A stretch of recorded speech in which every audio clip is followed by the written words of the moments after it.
Graça e paz, paz e graça. Graça é paz e paz é graça.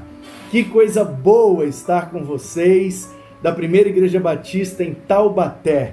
Meu abraço, ainda que distante, mas um abraço forte e cordial ao pastor Luciano, meu amigo querido, de Volta Redonda, tantos anos. Que Deus continue abençoando o pastor Luciano e esta igreja tão querida e tão frutífera para a glória do Senhor. Meu abraço também ao pastor Clécio e já parabenizo os pastores e a igreja por esta semana apacentar. Que ideia maravilhosa, ideia certamente que veio de Deus para apacentar os irmãos aí em Taubaté. Aqui é o pastor Manu Mesa Barba. Estou falando diretamente aqui do meu gabinete na Igreja Batista Guaranhões, em Vila Velha, no Espírito Santo. É um grande privilégio estar com vocês nessa hora, falar com vocês, e a minha oração é que Deus use a minha vida e as minhas palavras para falar fortemente ao seu coração. Eu quero falar com você sobre o medo da solidão. Nós temos medo de viver sozinhos. Temos medo de ficar sozinho. Isso faz parte da humanidade, isso faz parte de nós enquanto seres humanos. Nós não gostamos de ficar sozinhos, nós não gostamos de viver sozinhos, e isso é normal. Se você não tem esse medo, se você não tem essa preocupação de ficar sozinho, de viver sozinho, de estar ou de ser sozinho na vida, eu vou orar, eu quero logo o seu nome. Se você não sente nada em relação à solidão, eu quero orar por você, para você ficar normal, tá bom? Envie seu nome para mim, porque eu vou orar para você voltar ao normal, porque não é normal alguém que não pensa acerca da solidão e de todas as questões que a solidão traz para a nossa vida. E sabe por que isso é plenamente normal? Porque Deus nos criou para sermos uma coletividade. Deus nos criou para sermos uma comunidade. Para Deus, nós não podemos estar sozinhos. Para Deus, não é bom que estejamos sozinhos. Leia comigo Gênesis capítulo 2, versículo 18. Você conhece o texto, né? Muito provavelmente você conhece esse texto, essa história. Vai aqui narrar a criação da mulher. Deus havia criado o homem e no homem criou a matéria-prima, criou o que era necessário para criar homem e mulher. É por isso que no capítulo 1, versículos 26, 27, vai dizer que Deus criou o homem à sua imagem, à sua semelhança. Homem e mulher os criou. Mas ali era só Adão como homem e mulher, porque em Adão já tinha o suficiente para criar a mulher.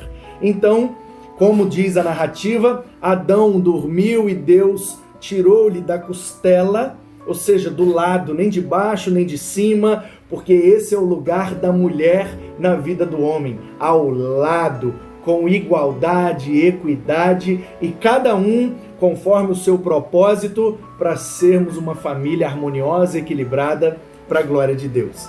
E aí, a partir do versículo 18, vai falar, propriamente dito, sobre a criação da mulher. E o texto bíblico diz assim: Disse mais o Senhor Deus, não é bom que o homem esteja só. Far-lhe-ei uma auxiliadora que lhe seja idônea. A palavra auxiliadora no hebraico é Ezer. A pronúncia seria algo parecido com Esre. Ezer. Sabe do Ebenezer, pedra de ajuda? Samuel colocou aquela pedra entre Mispá e Sem e chamou a pedra de ajuda. Eben Esre. a pedra que ajuda, porque Deus os ajudou nas suas batalhas. Lembra do Eliezer, o servo de Abraão, que foi buscar a Rebeca, trazer para o Isaac? Então, Eliezer, Eli sendo meu Deus ou Deus meu, Ézer, ajuda. Então, Deus é minha ajuda, o meu Deus me ajuda, Eliezer. No livro dos Salmos e em outras ocorrências no Antigo Testamento, a Bíblia vai dizer que Deus é o nosso Ézer, Ele é a nossa ajuda. Então, como disse o Samuel, até aqui o Senhor nos ajudou. Então, queridos, inicialmente, sobre essa questão da criação da mulher, eu queria falar com vocês sobre isso, porque alguns acham que o homem é mais importante, outros acham que a mulher é mais importante, e na verdade cada um é criado com um propósito, com suas características, e a mulher é ajudadora do homem, auxiliadora. Sabe qual é o problema, querido? É que durante muito tempo, principalmente na nossa cultura ocidental, greco-romana, a ideia de ajuda é uma ideia pejorativa. Você quer ver um exemplo? O mecânico é o profissional. O ajudante do mecânico, ele não é o profissional. Ele ganha menos e ele tem menos status. O pedreiro é o profissional. O ajudante do pedreiro não é profissional. Ganha menos e tem menos status. Portanto, quando a gente interpreta que a mulher é a ajudadora do homem nessa perspectiva ocidental, greco-romana, onde quem ajuda merece menos, pode menos e é menos, aí a gente cai nessa ideia falaciosa de que a mulher ajuda o homem, então ela é menos, ela pode menos. Mas não é isso que a Bíblia está dizendo, porque a Bíblia, e principalmente esse texto, não foi escrito nem por grego nem por romano. Foi escrito por Moisés, registrando a narrativa de muitos anos atrás, antes mesmo dele nascer, conforme ele ouviu de sua mãe Joquebede, que ouviu do que ouviu, do que ouviu, do que ouviu, do que ouviu, do que ouviu, do que ouviu de Adão. Então essa história foi sendo passada por tradição oral até chegar em Moisés, e ele registrou com essa palavra, porque na cabeça de Moisés, na cultura egípcia e na perspectiva hebraica e oriental, aquele que ajuda não é o que pode menos, às vezes é até o que pode mais. Sabia disso? Lembra daquele programa do Luciano Huck? Um quadro onde as crianças tinham que falar as letras das palavras. O quadro chamava Soletrando, lembra? Às vezes os meninos não sabiam a palavra e eles contavam com algumas ajudas. Uma das ajudas era a ajuda dos universitários. Lembra disso? Pois é, eu te pergunto, os universitários estavam ali para ajudar as crianças porque sabem menos que elas? Claro que não. Estavam ali para ajudar exatamente porque sabiam mais que elas. Portanto, tire da sua mente essa ideia de que quem ajuda é menos ou pode menos. Todo mundo, dependendo da situação, pode saber mais do que nós. Ninguém sabe tudo. Portanto, Deus fez o homem com algumas características e fez a mulher com características diferentes, para que eles se completassem e juntos fossem uma só carne e formassem o projeto de Deus para a humanidade, que é viver em família. Portanto, a mulher ajuda naquilo que falta a capacidade ao homem, e vice-versa, o homem ajuda a mulher naquilo que falta-lhe a capacidade. E aí a gente se une, vira uma só carne e se torna família, um ajudando o outro, cada um cumprindo o seu papel e o seu propósito para o qual foi criado. Muito interessante, né? Uma bênção compreender isso.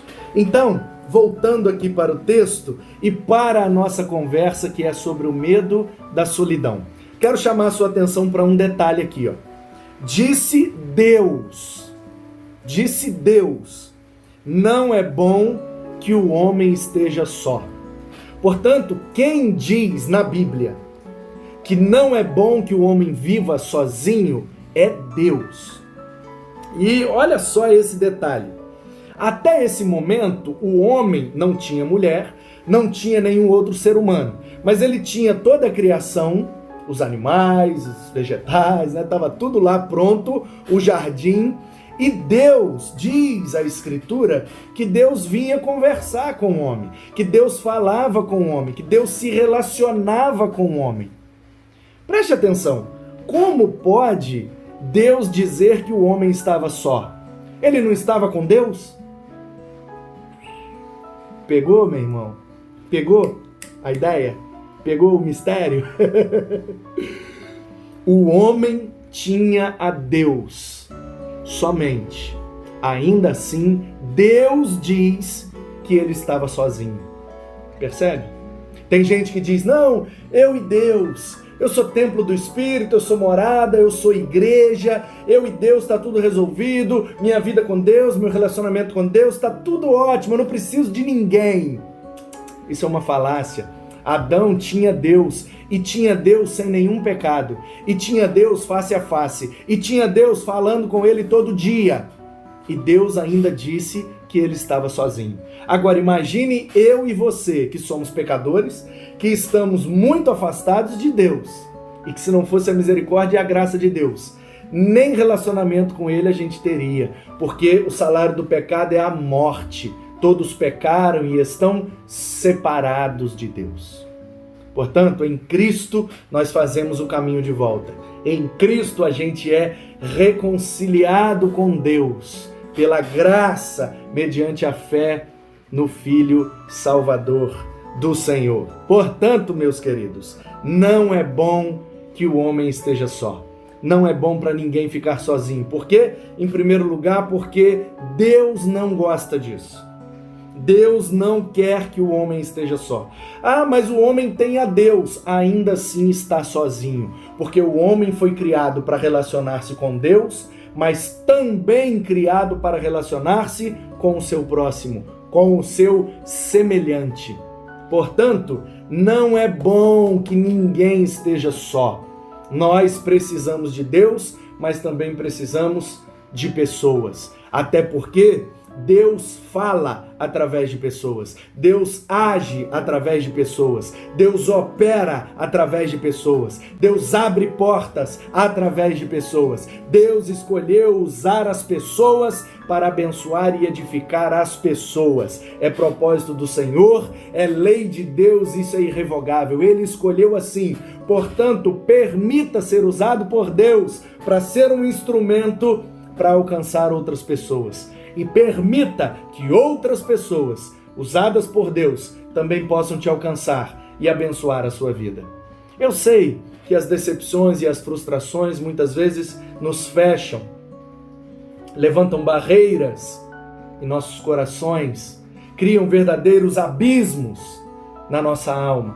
E a gente, por conta das decepções e frustrações, a gente se afasta, a gente não quer mais se abrir para o relacionamento, com medo de se relacionar e de se machucar novamente. Mas eu quero dizer para você que o verdadeiro amor lança fora todo medo, diz a Bíblia. Portanto, se abra para o relacionamento com Deus em primeiro lugar. Isso é muito importante, como Adão tinha nesse momento. Se abra para o relacionamento com outra pessoa, porque essa outra pessoa pode estar sendo colocada por Deus para ajudar você naquilo que você precisa.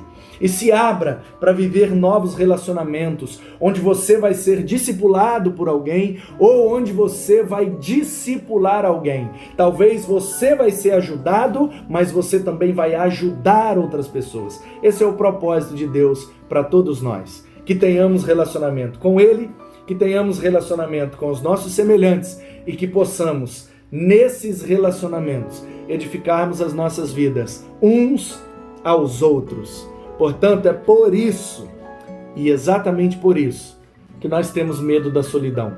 Porque viver sozinho contraria o propósito de Deus para nós. Portanto, é um pecado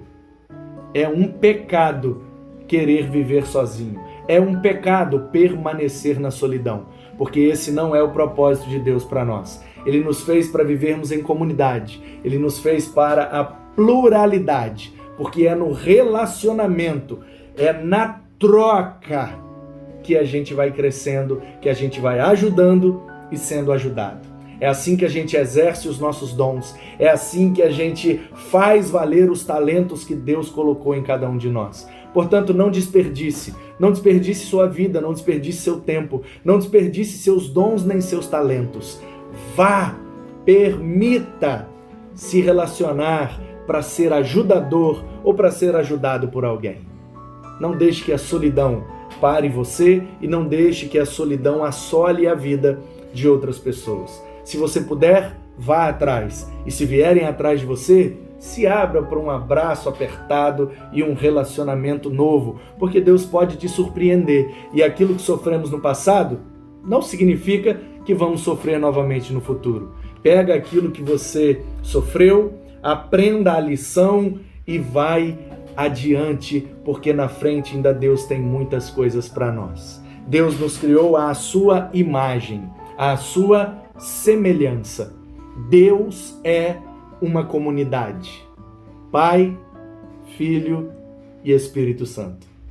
O nosso Deus existe e se revela em três pessoas. O Deus triuno e o Deus trino, que é essa comunidade de três pessoas agindo em favor da nossa redenção. Portanto, se Deus é uma comunidade, como que nós, sendo semelhante a Deus, sendo imagem e semelhança de Deus, seríamos feitos para viver sozinhos? Nem Deus está sozinho. Portanto, Ele também não quer que nós vivamos sozinhos. Não tenha medo da solidão. Creia em Deus. Relacione-se com Deus. Se abra para cumprir o propósito de Deus na sua vida, que é viver como ajudador de alguém e viver sendo ajudado por alguém. Que essa verdade, que essa realidade alcance a sua vida, para a glória de Deus, em nome de Jesus. Amém. A minha oração é que ninguém tenha medo da solidão, mas que possamos temer a solidão, porque ela nos faz pecar contra Deus. A minha oração é que ninguém viva sozinho, que ninguém se isole, que ninguém seja isolado. A minha oração é que possamos andar unidos no amor de Cristo e o Espírito de Deus nos manterá em comunhão. Que o amor do Pai, a graça do Filho e a comunhão do Espírito nos abençoe em nome de Jesus. Abençoe a sua vida, sua família, seus relacionamentos e tudo aquilo que você vai viver para cumprir o propósito de Deus através de você. Assim eu creio, por isso eu oro em nome de Jesus. Amém!